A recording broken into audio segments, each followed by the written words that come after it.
At one time or another, all of us have wanted to make their own video games, but let's face it, we don't all have the skill or the time to actually go through with it. Not even the dedication to learn the skills necessary to build a game from scratch, or at least to somewhat modify an existing game so that you can sort of get the general idea of what your game would be in that framework.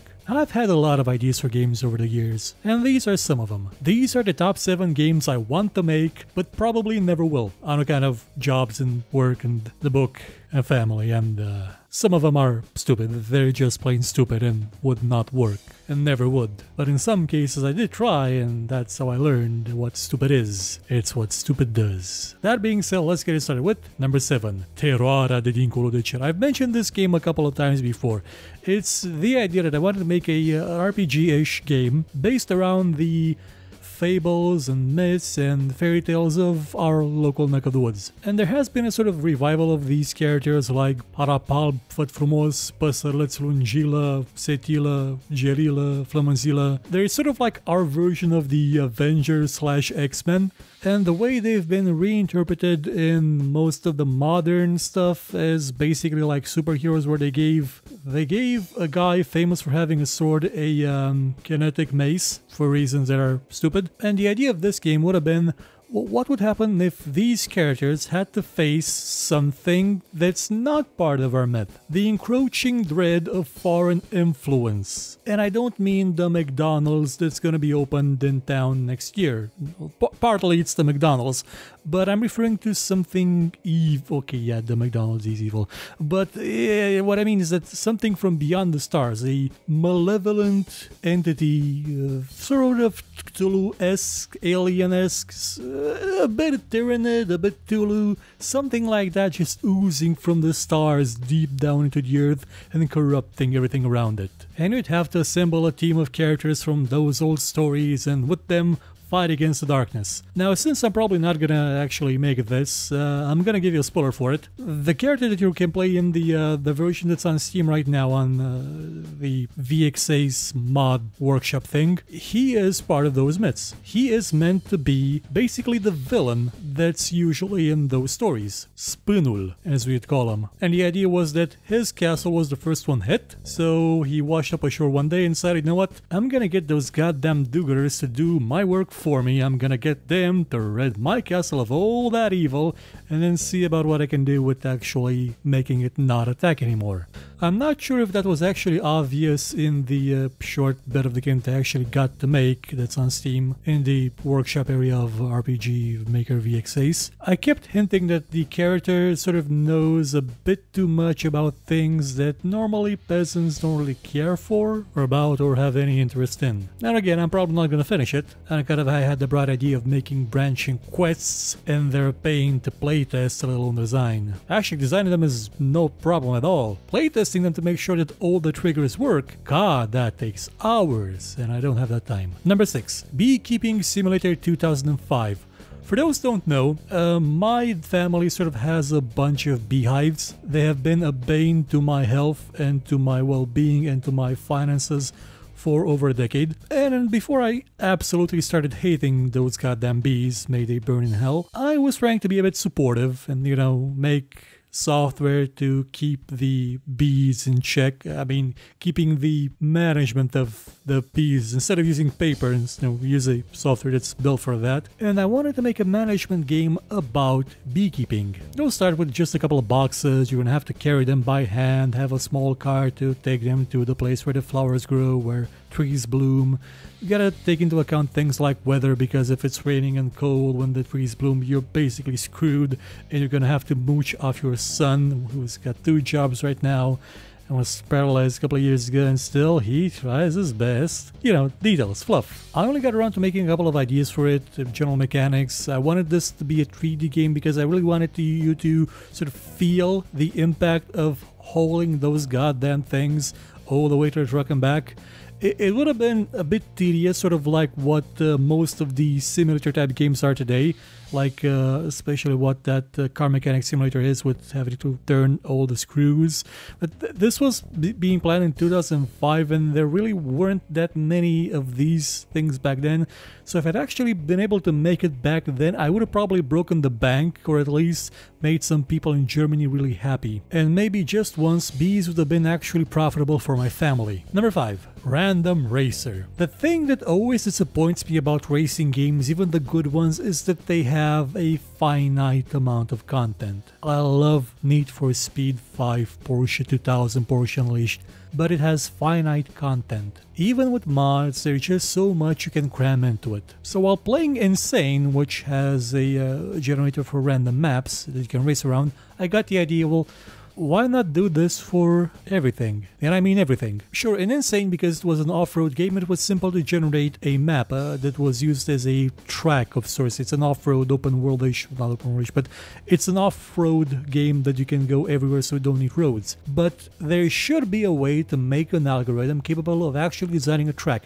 Just tell it what a track should look like, what it can be made of, and, you know, assemble it from prefabs like you could in Stunts or in Trackmania. And then do the same with the cars. Have models of cars that just go on forever and ever and ever and ever. And not just cars. It's at this point that things got really stupid in my train of thought. Why not have boats? I mean, I loved Speedboat Attack, made by Criterion, actually, I think. Boats with guns. I'm gonna do a show about it maybe one day if I can get the game to actually run. It didn't run on Windows 7. I wouldn't do planes because I played Plane Crazy and it kind of sucked, but I did like Airfix Dogfighter. But it wasn't a racing game, so no planes. But boats and cars. And maybe have them race on circuits that intertwine. You know, I was thinking about doing something that even the Crew 2 probably won't do again because they're kind of cowards and they're not dream what I dreamed. And all these would be randomly generated on account of I didn't want to, you know, build them by hand. Now, the thing is, I never figured out how to make an algorithm that can generate all that stuff. I was at that point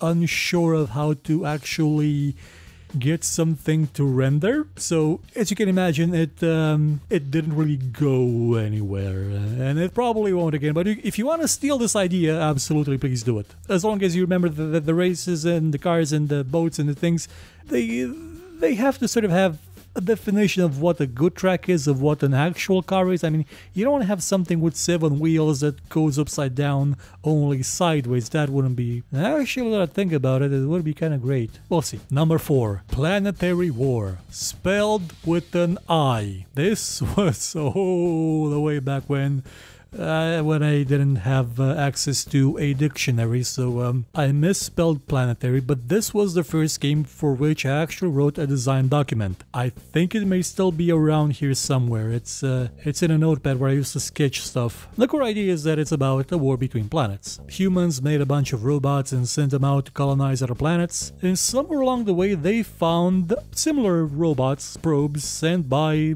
a different alien race. And those robots were a bit more hostile, and they sort of assimilated our robots and decided, you know what, we are basically a machine swarm at this point, so let's go to that planet where those guys that made the robots live and kill them. And that's actually an ancient race, the ones that made the robots, or at least I think the robots actually wiped out the ancient race. Okay, I'm a bit fuzzy on one detail. If the ancient race that was wiped out by the robots was the same one that made robots, because there is an ancient race on the solid core of Jupiter, because in my game Jupiter, under those immense gas clouds, has a solid core.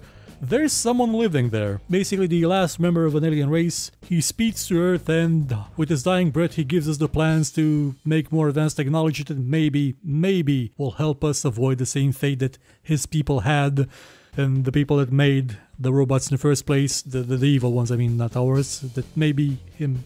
Again, I'm not sure if I had 2 ancient races or just 1. Probably 2 because I was a bit more stupid back then. For the sake of simplicity, it would have been just 1 now. And he would have had all sorts of interesting units. He would have had a spider-like entity that could actually mesh together with other units of the same kind and form a bigger spider that could pretty much just land on a base and thwack it and it'll go boof. You'd have your standard marines, you know, I like StarCraft back then. I was trying to find a way to fit submarines in there. A bit hard since there's no water on Mars.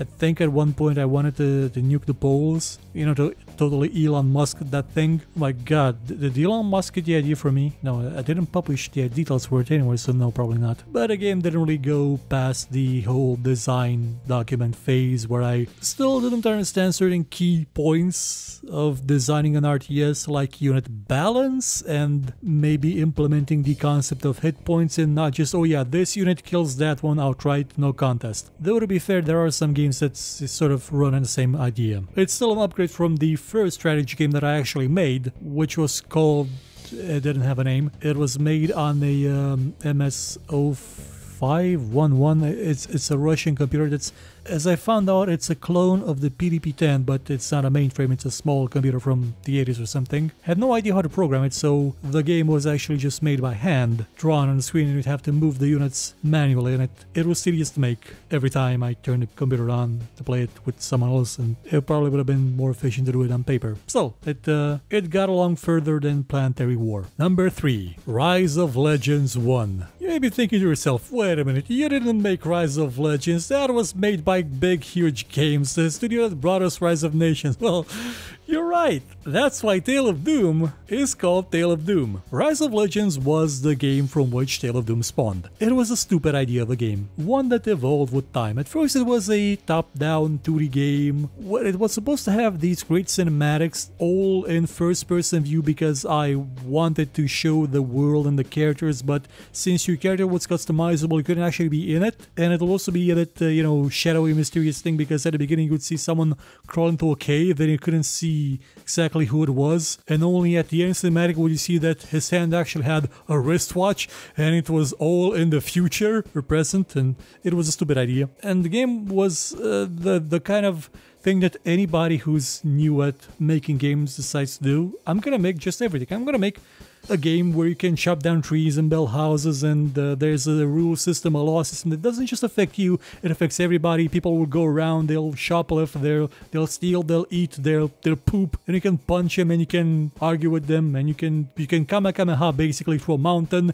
and you'll get a bunch of angry dwarves coming at you with axes, asking, what did he do with our beds? Our sky fell on top of our head. And then it became a 3D game, and when it became a 3D game, I wanted to have really superb combat in it, like Devil May Cry style of combat, where you would see, like in the distance, up on a ledge, you'd see two characters fighting in an epic battle that you were not involved in. You would just see them, like in real time, doing their thing by themselves without you being involved. Like they have all sorts of super duper attacks, like what was one of them called? One of them was just called Rising Fury. I stole it from Oni, and it could be chained with Falling Star. After you would raise them in the air, you just clonk them on the head if you had the right weapon. And a lot of these attacks were in the first version of Tale of Doom. You had a split charge or a mirror charge where you would create an illusion of yourself, and then the illusions would attack from side to side, but you'd actually be in the middle and invisible, and the illusions would not do damage. And you have all sorts of spells that had descriptions on them, with the growth spell made for plants being banned, actually illegal,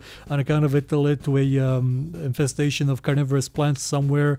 I stole the idea of descriptions for spells from Heroes Might and Magic 4, and it was gonna have, like, I had this great idea. So you're in the game, right? You're playing the game, you're connected to the internet, supposedly, you're playing the game, and suddenly someone else shows up in your game. It's not an NPC, it's another player. Only you didn't make a server, they entered your single player world. I was blown away by myself with that idea. It was 2002, so drop in, drop out multiplayer wasn't all the rage back then, so give me a break, I think it was innovative. I also wanted the things that you died to have a bit more of a consequence to them, so not only would they be mourned by the people that were still left, and, you know, there would be witnesses to murders, but there would be ghosts too. Like, if you killed someone that were sort of in the right area of the cookie immortality system I made, they would return as a ghost, and they could even haunt you, they could even curse you. A lot of this, the general idea, was then put into Tale of Doom, some of the versions of Tale of Doom, and some of them were horrible. And the story for it in the initial version was stupid. Like, it had to do with one of the moons that's in Tale of Doom just crashing down, splitting apart, and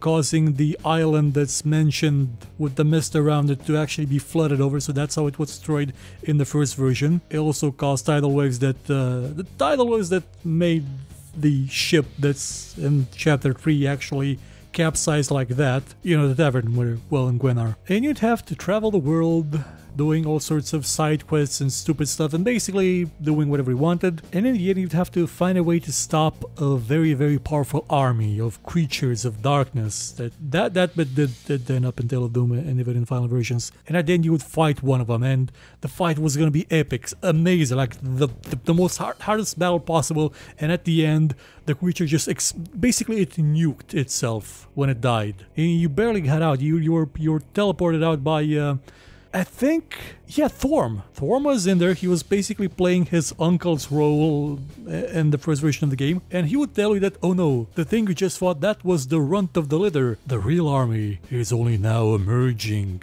And over the course of the next 4 games, you would fight that army and go into the past and fight in the Battle of the Mad God that's still in the game. And it also fight a bit more in the future when the world... Okay, that would actually be a spoiler for Tale of Doom, but a lot of the book is based on that stupid game. And actually a bit of it, like some of the core ideas of the world interacting with itself and players around it, that would sort of have been the basis of EverQuest Next. Only that game was cancelled, so pretty much every game with that idea gets cancelled, and it's kind of hard to do. It was gonna be like stupidly detailed. Going back to the spells a bit, every spell would have a different effect depending on how much power you pumped into it. If you overpowered the spell, there was a good chance it would have a negative side effect like a fire arrow spell just combusting and burning down an entire room. But if you underpowered it, you just have a flaming arrow that you could shoot from a bow or keep around for reasons. And magic was going to be affected by the moon, by the weather, you know, stuff that's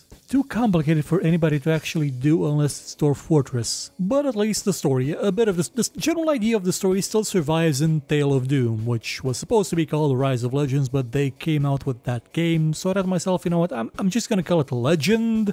And then I sort of reread the first chapter and said, you know what, that bit where that says Tale Me or Tale of Doom or something like that sounds like a better title than Legend. So it became Tale of Doom. And Volume 2 will hopefully be out this year. I hope. At this point, I'm not sure. It's been a busy year. Number 2. Suffering Simulator 2015, possibly with VR support. So for those who don't know, in 2015, I was paralyzed. It was an incredibly difficult experience for me. I at a few points wished I was dead. I got better. Things are fine. Well, relatively fine. There were some complications. But while I was there, and before things actually kicked into high gear, I thought to myself, you know what, this would make a great depressing video game, like one of those Papers, Please, This War of Mine, Grief Fest. It was going to be a game where you do not move from your bed. You cannot move, you're paralyzed. For the most part, I mean, you begin semi-paralyzed and then just become a vegetable over the course of the game. And in that time, you have to make certain decisions, certain choices that will affect several statistics like your general health, your pain, your chances of recovery, the state of your finances, and the mental health and even physical health of